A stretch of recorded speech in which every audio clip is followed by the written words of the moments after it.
You know the vibes. Welcome back to another episode of the Hoop Genius podcast brought to you by NBA 2K24. Myself, Moonsi, alongside me, as always, the three-time NBA champion and making his weekly return, the man who goes by the name of Parking Lot Perry, as he shoots from way downtown. General Manager Extraordinaire, Mr. Scott Perry. How you guys doing? Man, doing great, Mo. I haven't been called that before, but No. We can make that. That's your name on this show. Yeah, the fans already started calling you that, so that's it now. That's it. Now, I wanted to start this week's episode. Talk about Parking Lot Perry. We're talking about shooting from downtown.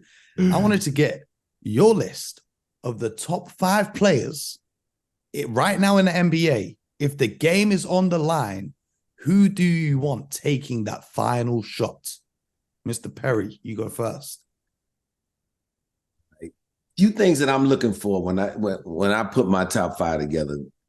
The guy obviously has got to be able to score from all 3 levels. He's got to be able to navigate the floor off the bounce. And in the event he gets fouled, he's got to go to the line and sink free throws. And lastly, but certainly not least, has exhibited what I call that clutch dream. He wants the ball in that moment to win or lose a basketball game. So I'm going to start with the parking lot player, and that's Steph Curry. We've seen him do it time and time again. His range is unlimited, as we know. He embraces those moments, and he's a 4-time champion. So I'm going to trust him with my basketball. That's number one. Game. Number one on your list. That's number one on my list. Yes, sir. Number 2, I'm going to have to go to Kevin Durant. Drafted him years ago. He is probably the best all-around scorer still in the game today. 7 feet, so he can get a shot over people when he needs to. It's going to be hard to put anybody on him. Again, knows how to get to the spot he wants to get to and score the basketball. And if you foul him, those 2 free throws are going to go in. Number 3, Jason Tatum. Jason Tatum, we've watched him grow over the past few years. His Celtics teams have been, challenging for the Eastern Conference over the last 4 or 5 years, made the finals 2 years ago. And a lot of that was due to his late game heroics. And again, another guy who can score on all 3 levels, 3-point, mid-range, getting all the way to the basket. The up-and-comer, number 4, Anthony Edwards. I think we watched him really grow into that role this summer over in the World Games. But you're seeing him do it night in and night out for the Timberwolves now. He wants that basketball. He believes in himself. I think he's got ice water running through his veins as well, and super athletic. And he's strong, and so he can create space when he needs to create space to get his shot off in a late game situation. And lastly, I'm gonna go with Luka Doncic. Again, another guy who embraces that moment. He's been carrying the Dallas Mavericks since he's been there in these type of situations. And so he rounds out my top 5. That's a very, very solid list. For reference, last season's clutch player of the year was De'Aaron Fox of the Sacramento Kings. Second place went to Jimmy Butler. Third place went to DeMar DeRozan. Fourth place was Jalen Brunson of your New York Knicks. And fifth place was Joel Embiid. Interestingly, not one of those guys on the list right now. BJ, how about you? Game on the line. Who you got? Well, I mean, listen. I think I got a little pushback on this list, just a little bit. Okay. But I think the list is exceptional. And when I say pushback, not that I think I just rearranged the list. It's very difficult to score when all of the other 9 players know where that ball is going. So I think that's very, very difficult.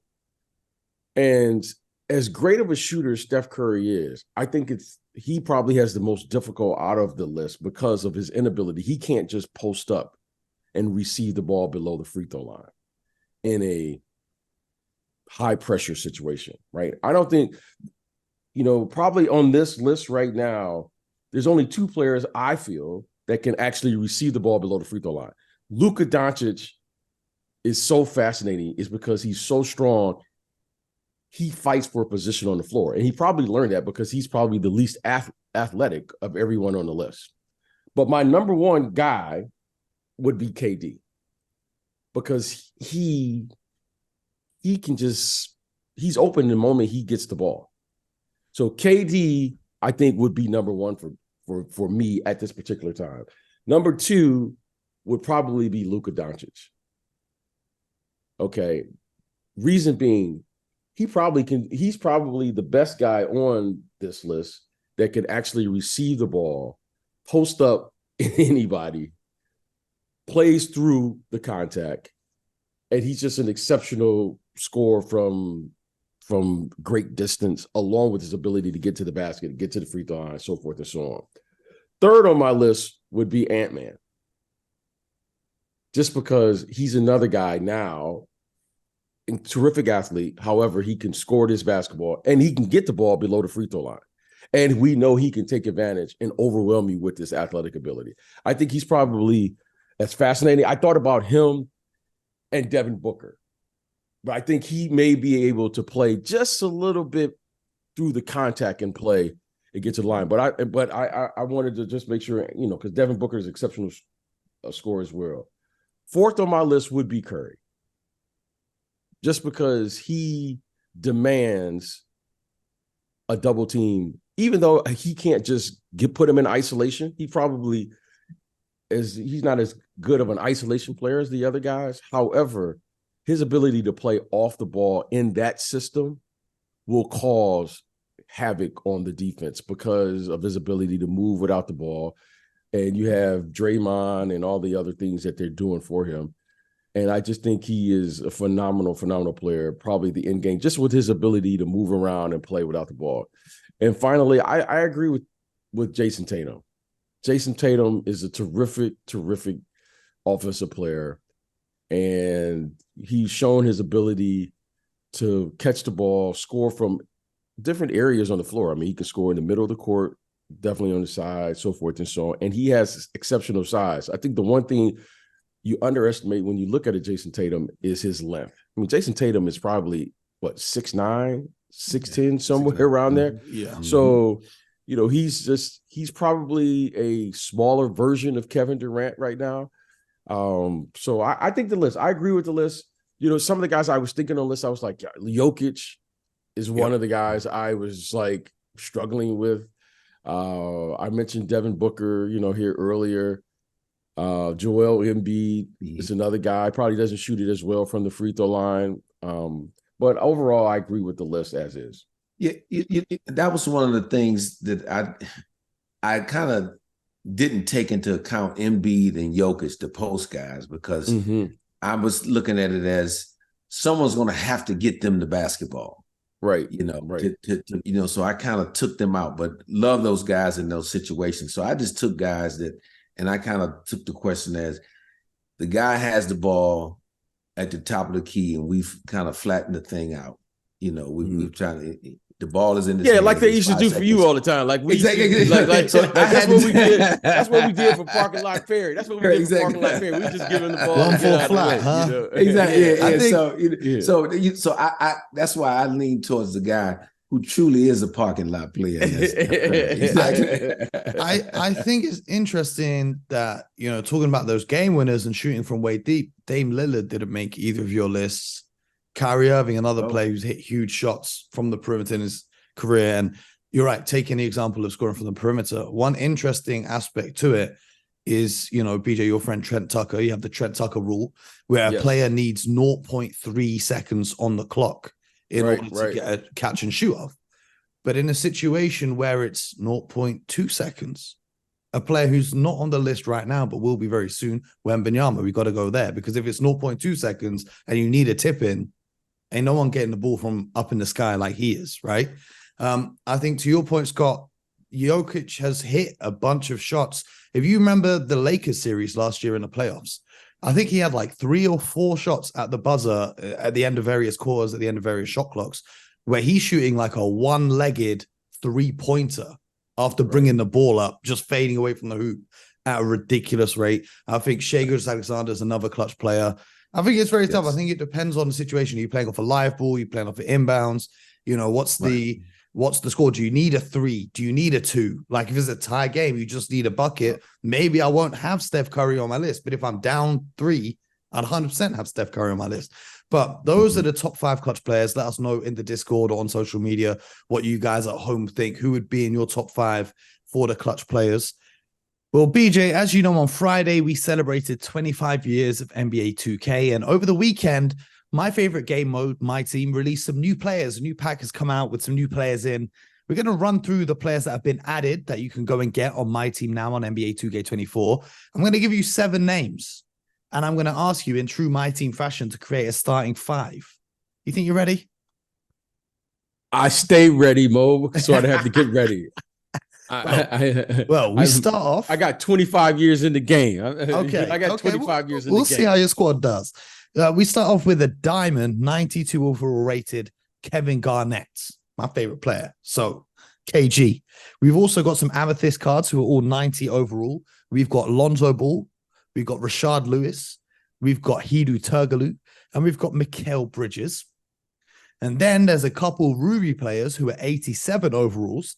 That's Doug Christie and Otis Thorpe. Really? Mm-hmm. Okay. This is the beauty of My Team, BJ, because you get like everyone can play the normal game mode where you play with LeBron and Steph Curry, but with My Team, you can get names you never expected. You can get Hedo Turkoglu, who's a 90 overall, who can come in and shoot the lights up your team. So with those 7 names, BJ, give me your starting 5. I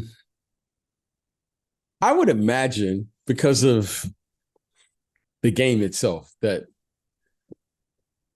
shooting would be a priority. Yes. Shooting is a premium in NBA 2K. Yeah, I would imagine. You know, as long as you've got good internet, because I had some bad internet for a number of years, and my stream used to roast me for missing jump shots. But now we got the fiber optic. We all good. Okay, so with that, I'm going to say Turkoglu is a must. At the 3 or the 4. I'm going to put him I'm going to put him at the 3. Okay, that's My Team legend at the 3. Okay, so you got Turkoglu. Good. Who you running 4, with? I think I'm gonna put Garnett. KG, the big ticket. Okay, versatile, can do everything on defense. At the 2, because of shooting, Mikal Bridges. I'm gonna put him at the 2. He's gonna hit you with the celebration. Okay, at the don't hurt your neck. He's got the celebration. Don't hurt your neck. Well, we need you tomorrow on the show. At the 1, well, we only have 1 guard. Unless I miss someone, you know, we had to take Lonzo Ball, right? You can put Lonzo in there, yeah, and then at the 5. I'm gonna go with Rashard Lewis because shooting. I'm just gonna play some. No Otis Thorpe, huh? No Doug Christie. Well, I love OT, but it's a game where I started off my team saying shooting. Is a premium. Okay. Well, so I think most fans know Kevin Garnett. Everyone knows Lonzo Ball, Mikal Bridges, Rashard Lewis, and Hedo Turkoglu. I think more fans would know them because of their time with the Magic, for example, and their 3-point shooting in that offense. But can you just tell the listeners a little bit about Otis Thorpe and a little bit about Doug Christie? Well, okay, I'll start off with Doug Christie. Doug Christie was a really, really good player. He was a bigger 2 guard. He's around 6'6", 6'7", long, athletic, defensive. He was a defensive-minded player. He really played well, very skilled. He was a kind of a jack of all trades. He could mimic the point guard position. He really was. He was a glue guy. You know, that's what they kind of term him today. Yeah, he was first team all defense. Yeah, he could really defend. He could defend multiple positions, really chase around screens, but he had length. Really good player, good teammate, because he did all of the things that you needed to do to win and play. I think he's still coaching right now for the Sacramento Kings, if I remember. Yep, that's right. He is. And he's a really good player, tough player. You know, I remember watching him, playing against him many years, watching him play against those Laker teams. I mean, he was the primary defender on Kobe Bryant. So, I mean, he didn't really need a double team. I mean, he guarded all those guys. He guarded all the elite 2 guards in the league at that particular time. really, really good player. Otis Thorpe, when you say, he was just, he was, that was a different era of basketball. Okay. That you had like, you say there's physical players and then there's like a man's man. Like Otis Thorpe was like, like Otis Thorpe set a screen on you and you knew he gave you a little something extra, but you just didn't say anything to him because he was just so strong and so physical. Wasn't a dirty player, but he's a very physical player. I mean, he was tough, strong.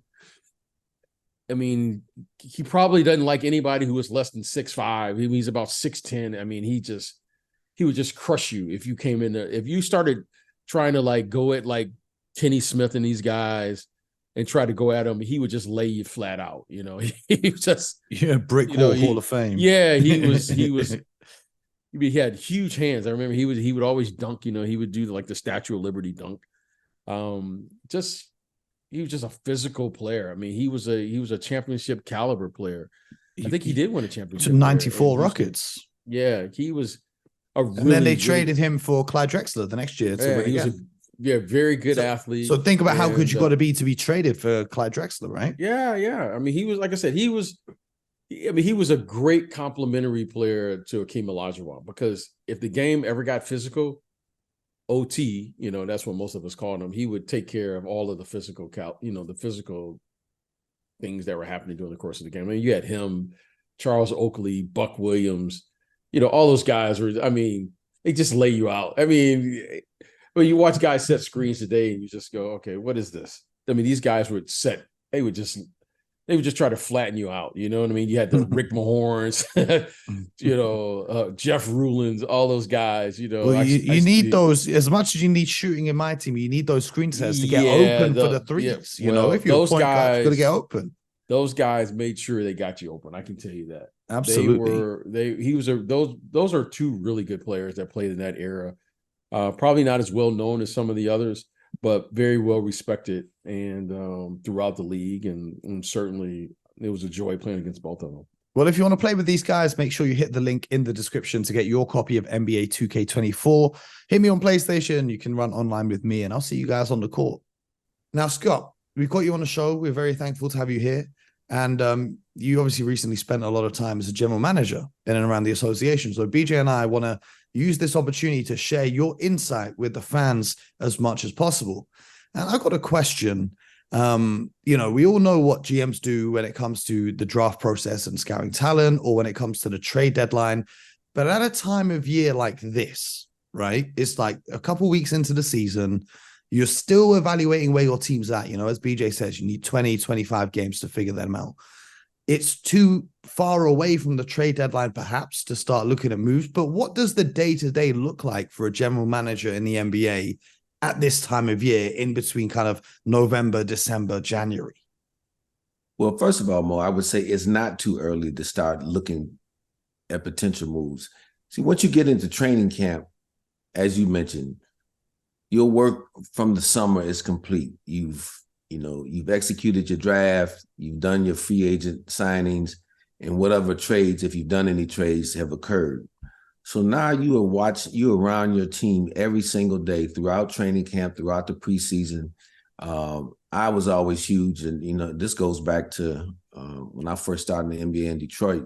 Watching Joe Dumars do this, traveled all the time with the team, because what you want to be doing right now is really getting the pulse of your group, getting the feel for the personalities, see who has improved from a year ago, if it's a returning player. If it's one of your new players, how is he fitting in with the group? So I think it's hugely important to know your own environment.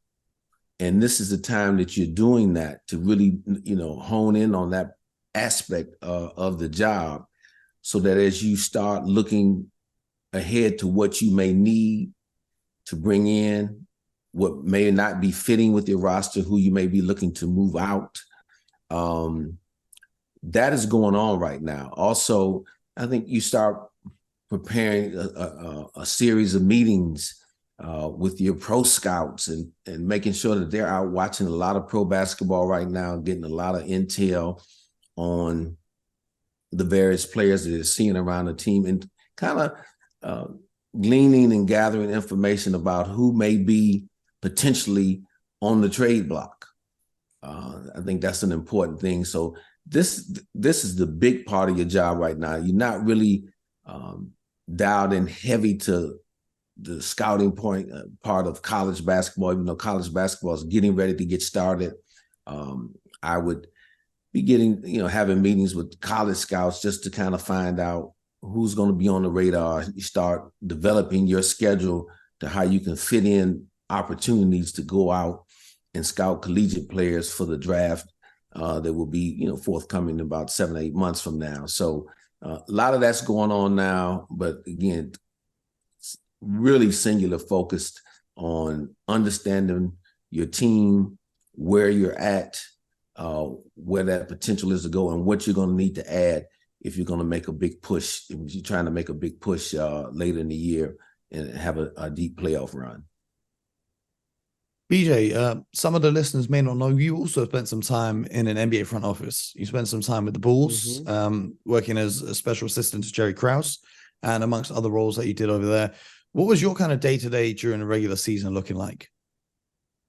Well, you're just actively trying to find the chemistry of your group. And a lot of times you'll have an idea, or you will have a thought of how your team should come together. Sometimes you'll have, unexpected things that will happen. You'll be like, I didn't expect this player to be in the rotation at this particular stage. Someone may, you may have an injury that occurs in preseason that carries over into the season. You may have a team that's underperforming. So there are a lot of variables that, can occur especially early part of the season, because this is the first time that you actually are witnessing what you've put together. Most, I don't know if Scott touched on it. I don't think Scott touched on it, but most, executives, they'll have their group come together. They'll try to find the idea or the right vision, I should say, that they, that this group will have. Sometimes it works. Sometimes it doesn't work. Injuries do occur. Maybe there is a player will make a jump. Sometimes, unfortunately, guys don't come back in condition. Sometimes, coaches may have different ideas of the way the team goes. So there's a lot of things that play out. However, the GM or the executive is tasked with trying to figure out, what's best for the team in the future, right? You want to have the young guys on the right path. You want to have clearly a team that can compete right now. And then you want to start looking at how to get your team better, because what the other teams are doing. As much as you're looking at your team, Scott knows this. There's a reason that if you want to be a great executive, you have to know the rest of the league as well as knowing your own team. Okay. No one should know your team better than you, first of all. And Scott alluded to that. It's a new thing. Back when I played, the GMs weren't traveling with the teams each and every day. That was a new occurrence because of, someone got the idea that maybe they should start finding out what's going on with their teams. And to me, that was a positive thing. However, the hard part is, as you're watching your team, the other teams are telling you, for instance, how to defend your best player, how to defend and take away the strengths of your team. And then Scott and these executives have to figure out internally, oh, wow, teams think they can attack us internally. We thought we were going to be a good interior defensive team, but we're not. And you have to see that and then make these things accordingly. One of the great moves that was made here recently, in my opinion, is when Scott Perry and Joe Dumars and these guys, somehow they addressed and was able to pull this off. They got Rasheed Wallace during the course of the year. After he had, if I remember correctly, Scott, he had already been traded in the trade deadline, correct? Yeah. So they had identified a player that they felt would help their group to push them over the top. So this is a very complicated and sophisticated way to do it. I mean, it requires you to be there every day, every practice, watching the teams and getting to the games early is really, really important. And talking around the league, talking to your scouts, your advanced scouts, watching college, putting all this information together, Mo, which is fun for us during the trade deadline because we just get to talk about, oh, that was an awful trade. Believe it or not, these guys are putting in months of work for that one day. And it involves a lot of people, a lot of scouting, a lot of time. And sometimes they work and sometimes they don't. But when they do work, it's a phenomenal thing because you're constantly looking for ways to improve your group. So when you've identified a player, for example, Rasheed Wallace, when you've identified that player that you want on your team, do you then have a list of, okay, well, if we can't get him, then this is the alternative. And if we can't get him, then this is the alternative who plays all a similar role. And once you do have that player identified, how do you decide where you draw the line on what you're willing to part with from your team in a trade? Because you might say, we're willing to give up this player and this many picks. The team comes back and they want more picks or they want a different player. How do you evaluate that and how necessary acquiring that player would be in exchange for whatever assets you have? I mean, quickly, Mo, and simply, you have to assess, and this is where it comes in being so important of really knowing your basketball team. You got to remember, when you trade for a player, you're not just trading for a skill set. You're trading for the person too. They're coming in together. So once you've made that determination of his skill set and his personality, now you say, okay, I am willing to give up this much to bring this player and person into my building. But you have to set a limit to that, and you have to be disciplined to stick to that. So the overarching theme is what you are sending out and what you're receiving in return is what you're receiving in return from where you sit that day when you make that trade. You believe that's going to make you a better basketball team. You go ahead and pull the trigger on that trade. Now, if you feel what you're bringing in and what you're sending out is going to either keep us the same or a chance of not working at all, then you got to hold firm and don't do it. You know, BJ alluded to it just a minute ago. There's a lot of noise around the trade deadline, and the fan base wants to see deals. And you have to fight the urge sometime as an executive that I'm gonna do a deal just to do a deal because people believe that I'm working when I make trades. Sometimes the best trades you make are trades you don't make. They don't happen. And so you can't get overzealous is what I'm saying in these type situations. And that's what I've always been guided by throughout the course of my career. Hey, Scott, I wanted to ask you here, because you alluded to this, and I think it's very important. As an executive, which I've said on that side, but as an agent, yes, you trade these players. You're looking at skill sets. We look at, things like a recent trade with Damian Lillard and Drew Holiday, right? You see all the movement and they're the big names. But let's talk about the people, because that's a very difficult thing. Talk about when you make this trade, the person that you're trading, and how do you notify this person? Because a lot of times, unfortunately, some of these players do find out they got traded over social media or different platforms. So what is your process in trading? Because there is a person behind that uniform, and you're trading people. And Scott, the last is their families, because you and I both know, and we get a chance to know their family, develop relationships with their family, and how difficult that is as an executive. Yeah, excellent question. And that is probably the toughest part of the job, when you're having to trade a young man and his family away from your team, away from the city, especially if they've been there for a while and they've really like being there. They've got kids going to school. There's a lot that's going on there. And I have always been a person that tries to put myself in someone else's shoes. So I always try to put myself in the player's shoes. If I was the one getting ready to be traded, I would at least want to hear directly from the powers that be, the executives that be first, before I heard about it on, Sports Center or saw it in the tweet. I think you owe that to the players as best you can.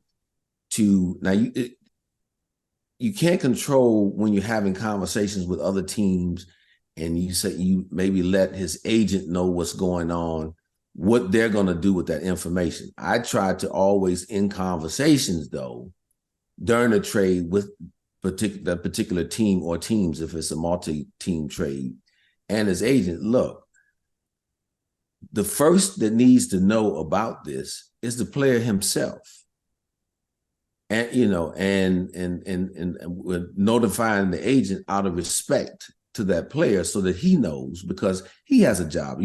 It's tough on the agent if he learns about the trade through the internet too, because now that agent is going to look at your organization quite differently. So I just do my very best. I've always done my very best to keep it in that very tight circle. And then once I've informed the player, then, okay, the media information buzz, it's going to happen then. And then I can be in a position to confirm said trade.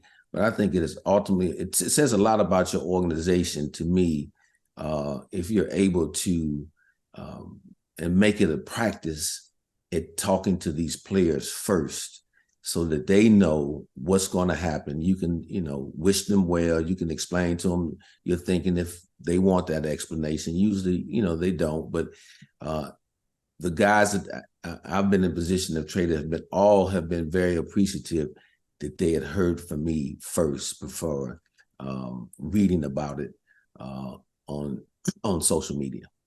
When you talk about notifying the players, at what part of the trade process do you usually tell these guys? Is it we're thinking of trading you, or we've got this offer for you, or is it when the deal is done? Because, for example, when you guys traded for Josh Hart last season, he was on the court warming up for the Portland Trailblazers, right? And then the news came through that he was traded.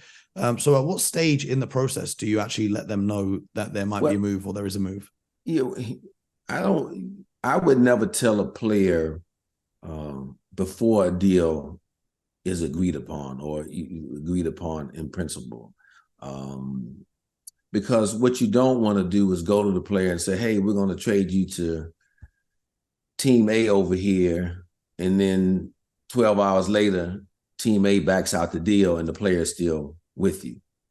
Like the Celtics and Malcolm Brogdon this summer. That puts you in a difficult situation. Because then that player knows, okay, you were trying to trade me. And, let me take, again, my process. I've had players over the years, over my 23 years, come to me because there's a lot of rumors that are circulated from year to year about a potential player getting traded. And I've had conversations with players that come say, hey, are you looking to trade me? Now, this may be well before something is happening. And then I would just tell them, I said, look, everybody in this league at some point can or will be traded.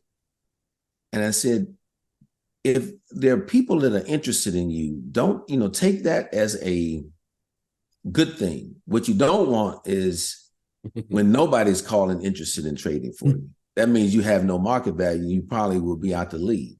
So I try to educate guys when they come to me about the whole process and educate them on my job. That, look, part of my job is I receive a lot of phone calls throughout the year inquiring about players. That's general managers' jobs all across the league. They just call to have conversations and, what would you do with this player? What would you think about this player? And there's a lot of conversations that ultimately don't end up being actionable, but they're more information gathering that general managers do. And so what ends up happening, that kind of stuff gets leaked out. Players start hearing about it.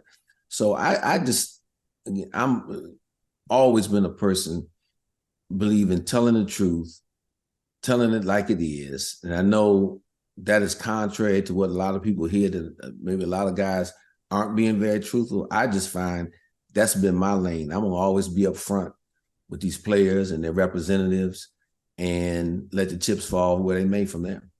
Let me just ask you real quick. You just mentioned phone calls. Do the 30 general managers in the NBA have a group chat?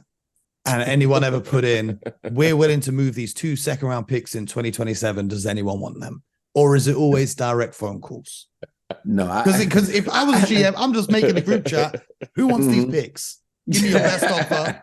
You got 20 minutes. Mo, I'm not aware of anything like that, and I'm going to caution you when you become a GM, because I know that's one of your goals. I would not necessarily recommend that for a number of reasons, but yeah. So I have not been a part of that. I think most of the conversations have always been one-to-one. If you're going to do a multi-team trade, eventually you'll get on with all the teams and, discuss parameters of the deal you've been talking about. One of the things that's, when you come into this league, Mo, as a young player, very rarely is anyone that walks into this business on day one a professional. You're coming in basically on your potential as a player on the court. However, we've talked about it here earlier, that there's the player and then there's the person. It's important that these executives understand what it looks like from a player's perspective, but it's also very important that these players understand what it looks like from an executive's perspective. And one of the more important lessons that you learn on your journey to become a professional is that what is the role and the business of basketball that Scott Perry and these executives have to their group. And that is, you have to understand Scott Perry's goal every day is to figure out how to improve his team. He's got to improve his team through the draft. He's got to try to improve his team through trades, free agency, and most importantly, from within. And he has to constantly make that evaluation. So when you understand that as a player, it is understood that he is going to field calls every day on his behalf. I can remember my very first professional talk with another player. And that talk was with Bill Cartwright. I remember back then, Mo, we used to get our information from the newspaper. Okay. You have no idea about that. Okay. You used to have to, most of our listeners probably have no idea. Believe it or not, Mo, social media wasn't around back then. You would get your information for the paper the next day. You couldn't wait to do it, right? There used to be, what was it, Hoop du Jour and all these things that would come out on a Sunday. And that was the big news, Mo. It was, oh, wow, I heard this and such, once a week. Now we do it once on the hour, every hour now. And I remember the very first time that my name was circulating in a trade rumor. And it hit me. I had never experienced that before. And I remember Bill Cartwright sitting me down and he said, the moment you don't see your name in these articles, that's when you should get really nervous, because that means you're going to be out of the league. And it was so mind-blowing to me that you wanted to see your name in trades, because that meant that you had value in the league. That meant that you could people were taking notice of you. So,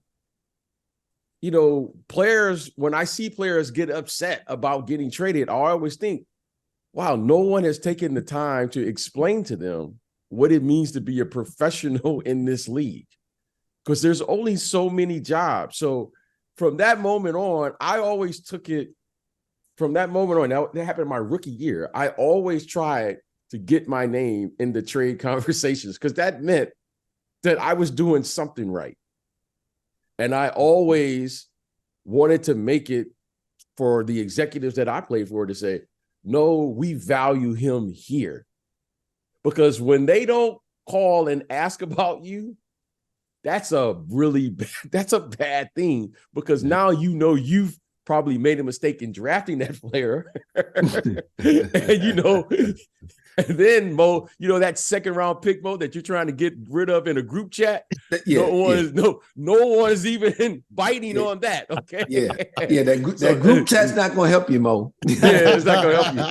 But Scott, I wanted to ask you this quick question. We have this new phenomenon that's happened over the last about 15 years. And I've been waiting to ask you this. And I don't even know if you can answer it. However, I want to see if you can, take a bite at it. Talk about these disgruntled superstars now. That seems to be no, Scott. This is a new phenomenon, because in our generation, the star player was the guy who took on the responsibility and accountability. You wanted to be with an organization for as long as you could. That meant something to our generation. However, that has changed. They've done, it's a 180 now. What, Scott, how do you address that, where now teams are looking for a disgruntled star because their culture is so great that everyone wants to come play for them? How do we address that now? Man, that is a tough and complex question. One thing I would say, this was talking with someone actually in professional football a while ago. If a guy's disgruntled somewhere else, what makes you think he won't be disgruntled when he comes to you? James Hart. Sorry, I'm just saying. And so, but you hear this as a strategy now, that, okay, we'll just be prepared for the next disgruntled superstar. And I guess the disgruntled part, these disgruntled superstars would argue, is that, well, the team that I'm currently on is not doing enough to try to win and get me to a championship. So I need to go to place B to get their championship. But again, like there's an old saying, the grass isn't always greener on the other side of the fence. We like to think that it is just change for the sake of change. So me personally, you have to proceed with real caution, because when I had that person tell me that a disgruntled player at another team, there's no guarantee that he's going to be, become not disgruntled when he comes to your team. I don't have that big of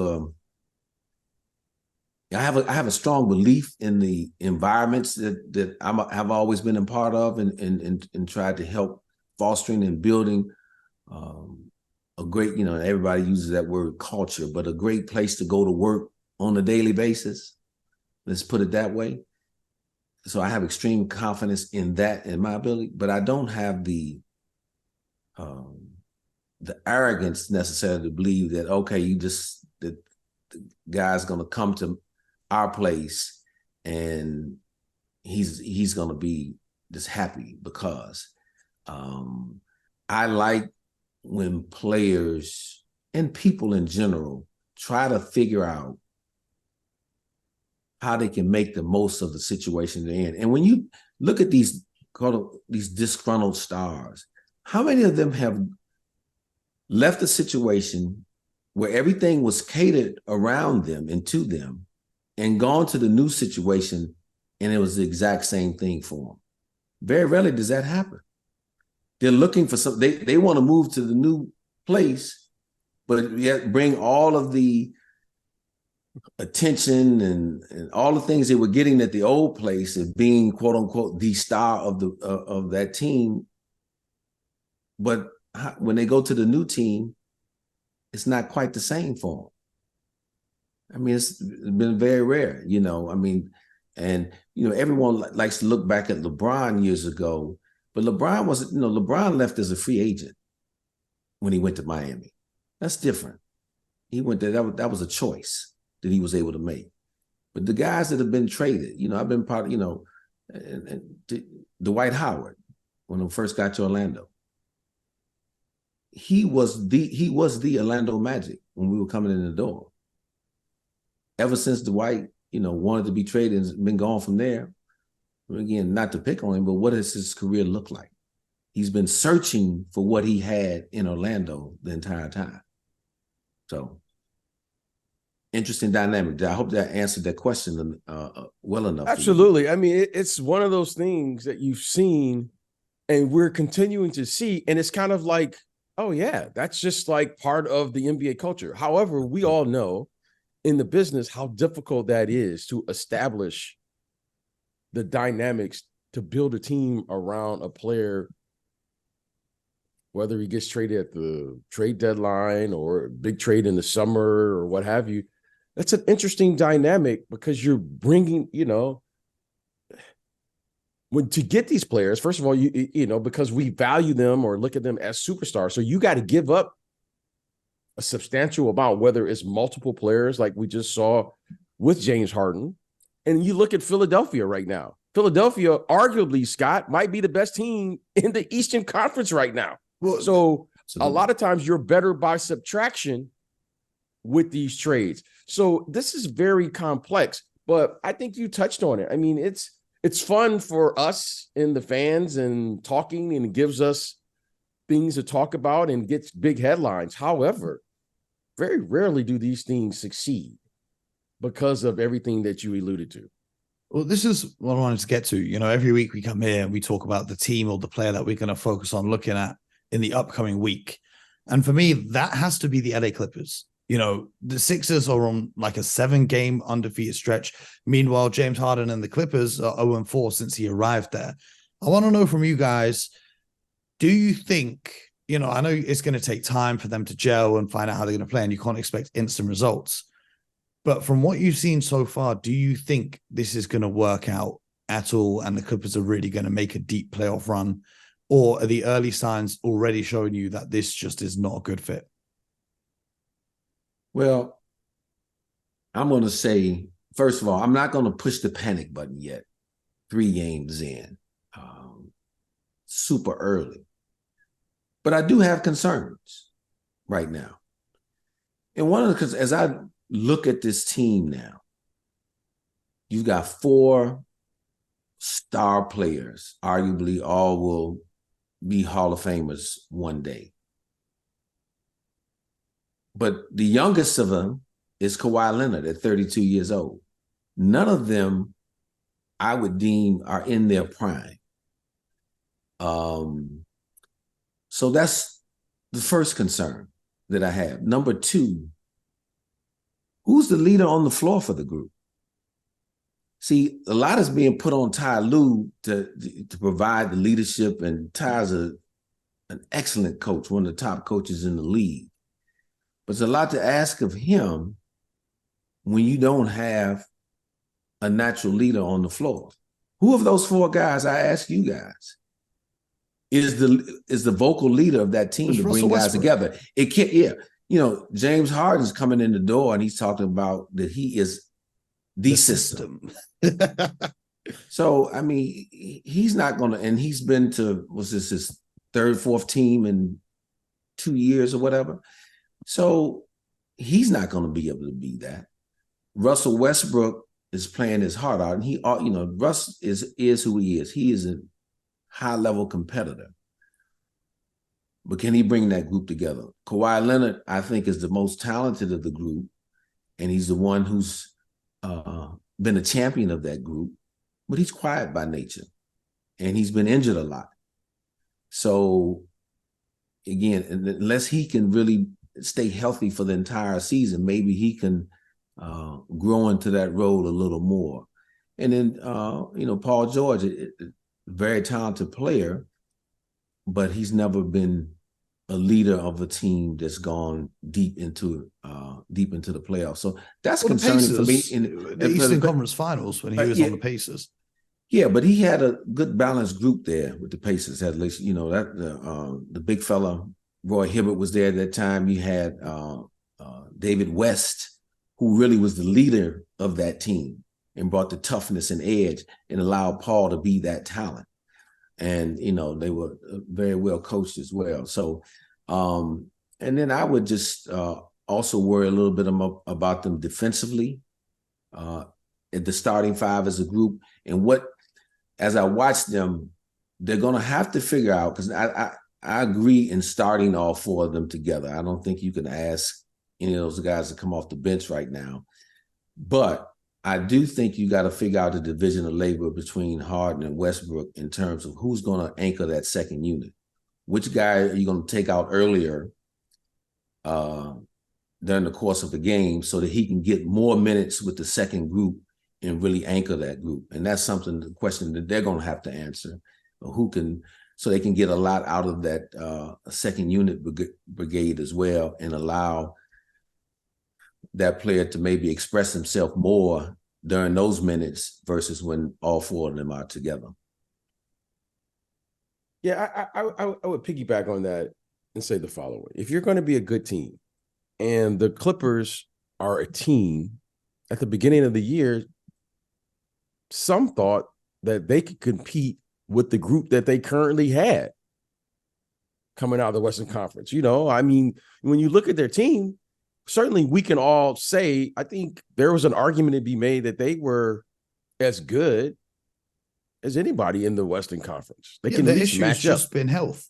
Every year it's been health. It's not been the team. When you look at the four teams out here in the state of California, there's a big argument that they're the best team in the state. They're the best team or one of the top teams as is.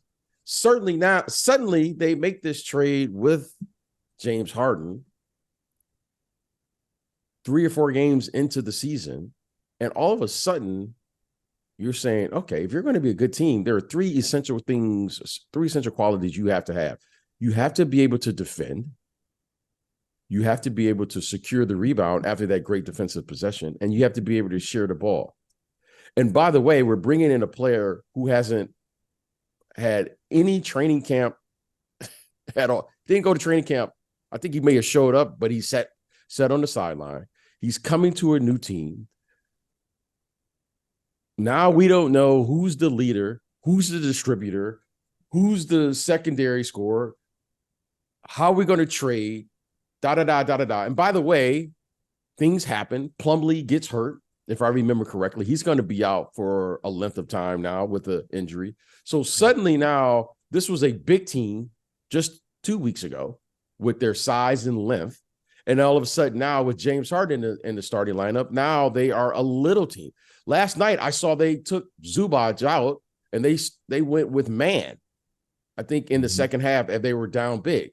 So now they've just gone total small ball here, trying to figure out some chemistry with this group. Scott is correct. It's only 3 or 4 games in. However, these 3 or 4 games will count, especially in the Western Conference at some point. And we also know this. I don't care how hard you work out in the summer. Nothing replaces in-game conditioning. Nothing is going to replace going through things. You got to have some tough losses along the way that say, you know what, we will be a self-correcting group. So I think this group has a lot of challenges ahead. And I don't think there will be enough time because of the age of these players and because they are in a market where suddenly every loss will be compounded now and be analyzed and scrutinized and demonized. And will they be able to handle that? Because it's going to require them, as they lose these games, as Scott knows, suddenly now the leader of the group is going to have to be able to field those questions. And who is going to be the leader of the group to keep this boat afloat as they're going through all of this? And I don't know if I see that person there. Russell has probably been since last year, because Russell really came in, and I thought, because I live out here, I watch him quite frequently. Russell was probably the one player last year that came in and provided leadership and stability when he got here to the Clippers. Because Kawhi Leonard and those guys were hurt. They were injured. And Russell came in, as Scott mentioned, he competes. Now you may not agree with his decision making all the time, and that's fair criticism. However, no one has ever questioned this young man's ability to compete.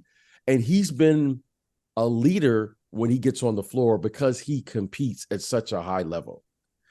So it's going to be fascinating to watch this group. I don't really know what to make of it because chemistry is a real thing.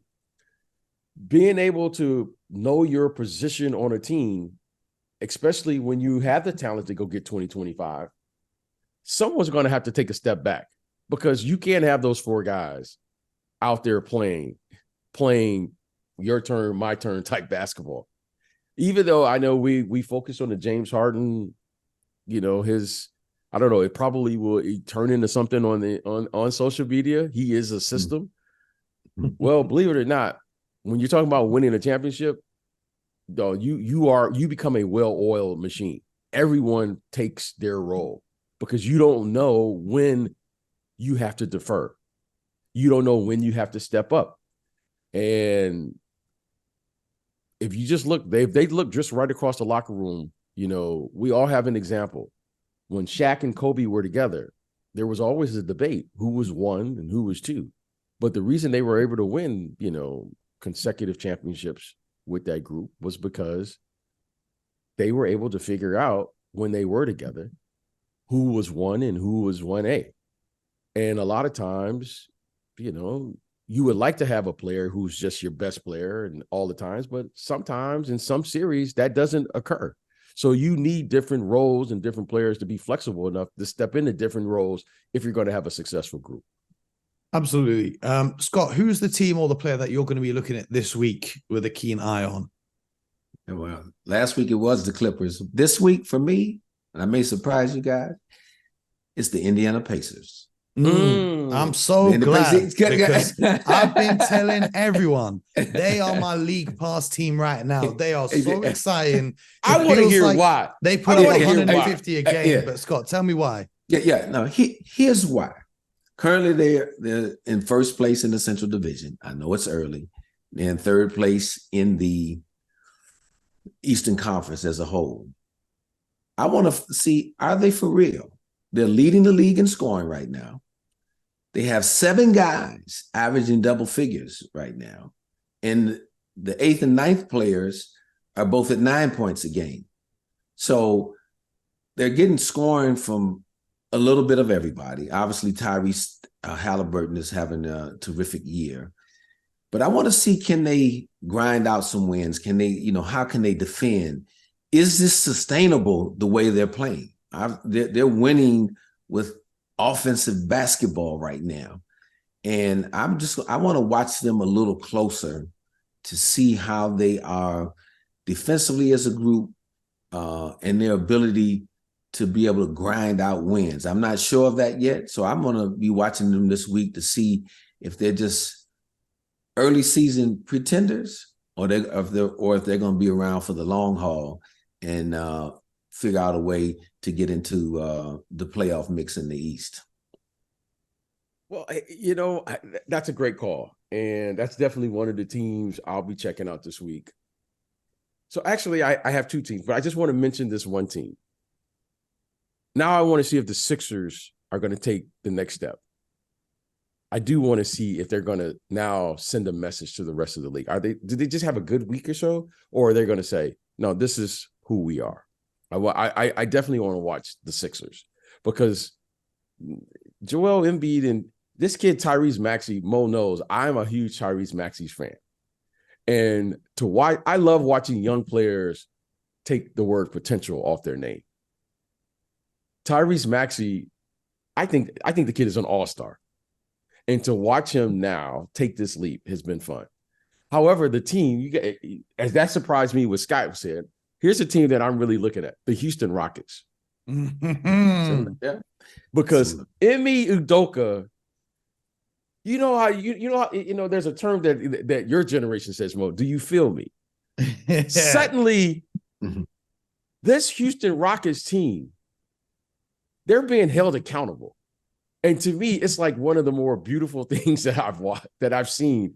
And you're saying, okay, they were who they were last year and whatever happened, and I'm not whatever. Suddenly now they're competing. And they're winning. And they're winning. And I'm like, okay, what is going on? And the first thing that every executive tries to do is first thing you want to do in this league is defend home court. They are a tough team right now when you come to Houston. And that is the first, and you're like, oh, wow. Like they beat the Sacramento Kings back-to-back. They beat up on they just beat up on the Lakers. They're like coming into their own. And I'm like, wow, that was quick suddenly. So I'm going to watch this team to see who they are. And the last thing I'll say, I'm a Dillon Brooks guy. I love players like that. I like Dillon Brooks because does he go off a little bit? Yeah, it's a little extreme. However, when you have a young team, you have to find an identity. And they found an identity. And the identity is this guy is willing to take on the best player of every team. And he's shooting crazy efficient as well. And I respect that. Like, he may not be Ben Wallace. He may not be Dennis Rodman, but he thinks he's that guy. And I respect that. And he's given them an identity. And they're playing and they're competing. And somehow, some way, within the first 10 games, they found a little bit of who they are. So I'm going to watch them to see is this real. And if they win a couple games this week, that's pretty, as Scott knows, that's pretty amazing to watch. Do I think they're going to win a championship? No. But I'm really surprised how quickly they found an identity this early in the season. I mean, I've been saying before he was even drafted, Alperen Şengün is the guy. And you're finally starting to see him get those minutes and make those plays. If you watch the Rockets, you'll know what I'm talking about. But I was actually working on my next YouTube video before this. The title of the video is Ime Udoka is the best coach in the NBA. And just like last week with my video about the Nuggets, BJ, I'm going to send it over to you and you can tell me what you think later this week on the show. Because I'm saying right now in the NBA, ain't no coach as good as Ime Udoka. And if he never did what he did, we'd have Banner 18 already sitting in Boston. And I will never forgive him. I will never forgive him. But breakdown coming soon to the Hoop Genius YouTube channel. Scott, BJ, thank you again for joining us. It's truly a pleasure every week to have you guys sharing expertise on the show. I'm looking forward to next week already. You guys at home, you can subscribe to the show on YouTube, Apple, Spotify, wherever you get your podcast from. And we'll be back with more from the Hoop Genius podcast. So make sure you stay locked in. It was 25 years of NBA 2K, so get your copy through the link in the description. And most importantly, get buckets.